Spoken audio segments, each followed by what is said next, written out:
Bienvenue à nos téléspectateurs, bienvenue Ariel. Bonjour Rav Latner.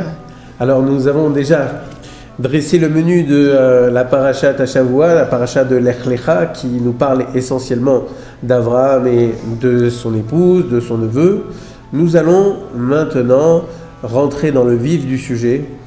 Mais avant de parler de la paracha et de ce qu'il y existe comme enseignement à l'intérieur, nous allons peut-être parler de la notion de Avot, puisque vous savez que Avraham Avinu, c'est le premier de nos patriarches, et il va y avoir pendant plusieurs parachiotes des enseignements que nous allons tirer de lui, et puis ensuite il va y avoir Yitzhak, et enfin Yaakov. Ces trois patriarches, ce sont la colonne vertébrale de notre peuple, et donc j'ai décidé qu'on puisse parler de cette notion de patriarche pour les quelques minutes qui vont nous occuper aujourd'hui. On les invoque 3 fois par jour dans les Amidot, Eloké Avraham, Eloké Yitzhak, Eloké Yaakov. Donc ça montre un peu l'importance d'en parler. Voilà, alors en fait, vous savez qu'on en a déjà parlé dans les précédentes émissions. La Torah n'est pas un livre d'histoire, donc même si on nous parle de la vie de ces patriarches, ça n'est pas là l'essentiel. En plus de cela, dans le Sefer Bereshit, c'est-à-dire dans le Sefer qui nous parle des patriarches, il n'y a pas beaucoup de mitzvot qui nous sont donnés. Cela va venir dans les Sefer Shemot, Vayikra, Bamidbar, Dvarim. Dans le Sefer Bereshit, il y a relativement peu de mitzvot. Alors, qu'est-ce qu'on peut tirer de ces expériences, de ces vies de nos patriarches? C'est de ça dont on va parler. Alors en fait, vous savez bien que les personnages que représentent Abraham, Yitzhak et Yaakov, et on parle des patriarches, mais aussi il faut parler aussi des matriarches, à savoir Sarah, Rivka, Rachel et Léa, qui sont les épouses de nos patriarches, eh bien ces personnages-là dépassent le cadre même du personnage historique. Ça représente bien plus que des vies, ça représente des notions, des comportements au propos duquel nous allons devoir nous inspirer et baser nos vies sur leur comportement. L'enseignement qu'ils nous ont donné donc va nous inspirer, et c'est comme ça qu'on dit Ma'aseh Avot Siman Labanim, à savoir les actes des patriarches sont un signe, sont en fait un repère pour tous les fils, à savoir pour tous les descendants et à savoir pour nous-mêmes, tous les juifs du monde entier, et ceci quelles que soient les générations. Donc, c'est pas un livre d'histoire, c'est pas non plus un livre de mitzvot, c'est un livre de moussar en fait. Exactement. Tu as très bien résumé la situation, encore qu'il y a quelques mitzvot, on en a parlé hier, la Brit Mila, mais n'empêche que l'essentiel de ce que l'on tire du Sefer Bereshit et du comportement des patriarches et des matriarches, ce sont leurs midot, leurs traits de caractère. Et vous savez que par exemple, Avraham Avinu, son trait de caractère marquant, c'est le chesed. Et on va voir comment il développe ça, notamment par rapport aux invités, par rapport au comportement qu'il a vis-à-vis de ses épouses, vis-à-vis de ses enfants. Donc le chesed, c'est un des traits de caractère d'Avraham Avinu, le plus marquant peut-être, celui qu'on met le plus en évidence, et c'est ce trait-là sur lequel on va essayer de mettre l'accent. Yitzhak, c'est la rigueur.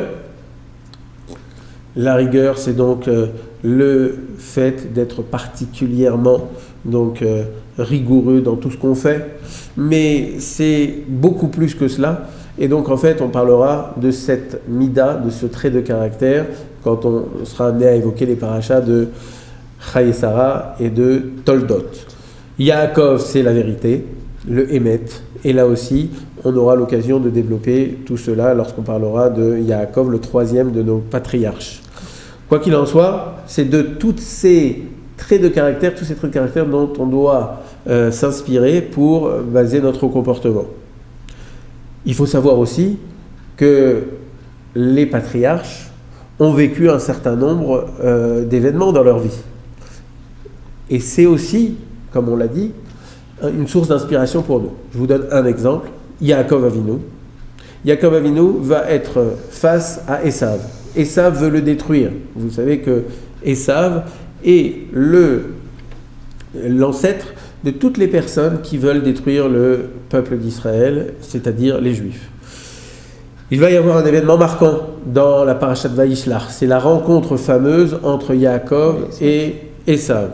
Yaakov ne sait pas comment se comporter vis-à-vis de lui et il va échafauder toute une série de plans pour faire face à cette rencontre. Il va à la fois protéger son camp, il va à la fois faire des tfilotes, mais il va aussi se préparer au combat. Eh bien, il faut savoir que tous les dirigeants du peuple juif, et ceci à toutes les époques, se sont inspirés du comportement de Yaakov lorsqu'ils étaient face aux ennemis d'Israël, lorsqu'ils devaient les rencontrer, lorsqu'ils devaient les affronter.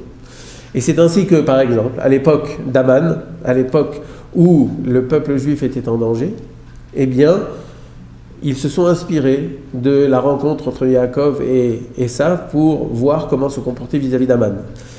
On sait par expérience que lorsque Esav et son descendant Amalek, on en reparlera longuement, est au sommet, c'est une loi, les Juifs sont au plus bas. Et l'inverse, lorsque les Juifs sont au plus bas, Amalek et Esav sont au plus haut. Et donc, on voit que les Juifs, à l'époque d'Aman, se sont préoccupés, dès la montée au pouvoir d'Aman, de faire tchouva. Pourquoi ? Pourtant, jusqu'à son avènement au pouvoir, il n'y avait rien eu comme répression dans le pouvoir qu'il allait exercer et dans la grande xéra, c'est-à-dire le décret qu'il allait mettre en place pour les détruire. Tout ça n'existait pas encore. Mais dès qu'il est monté au pouvoir, ils ont commencé à avoir peur. Et quand ils ont eu peur, ils ont fait tchouva. Oui. Pourquoi ont fait-ils ça alors qu'aucun décret n'avait été encore mis en place ? Parce qu'ils se sont inspirés des Havot qui nous ont enseigné eux-mêmes que dès que Esav et ses descendants sont au plus haut, alors nous sommes au plus bas. Dès qu'Aman est monté au pouvoir, ils ont dit s'il est au plus haut, c'est-à-dire que nous allons être au plus bas. Et donc nous devons faire tchouva puisque c'est la seule réponse, la seule solution que nous les Juifs nous avons, c'est-à-dire nous retourner vers notre Créateur, vers Akadosh Baruch Hu, pour qu'il nous protège. Tout ça pour dire quoi ? Pour dire que tous les événements, et au-delà de leur comportement, tout ce qui est arrivé aux patriarches, Abraham, Yitzhak et Yaakov, aux matriarches, Sarah, Rivka, Rachel et Léa, sont une source d'enseignement pour nous dans les midotes, dans les traits de caractère, dans la manière qu'ils ont de se comporter, aussi bien vis-à-vis d'Akadosh Baruch Hu que vis-à-vis de leur entourage, et aussi dans tous les événements qu'ils ont vécus. Chaque événement qu'ils ont vécu est un signe pour nous, pour qu'on puisse s'en inspirer et pour qu'on puisse assumer chacun des événements de notre vie avec le maximum de succès. C'est ça les patriarches, ça dépasse le simple personnage historique et c'est une source d'enseignement pour toutes les générations. Voilà, c'est ce dont on voulait vous parler aujourd'hui.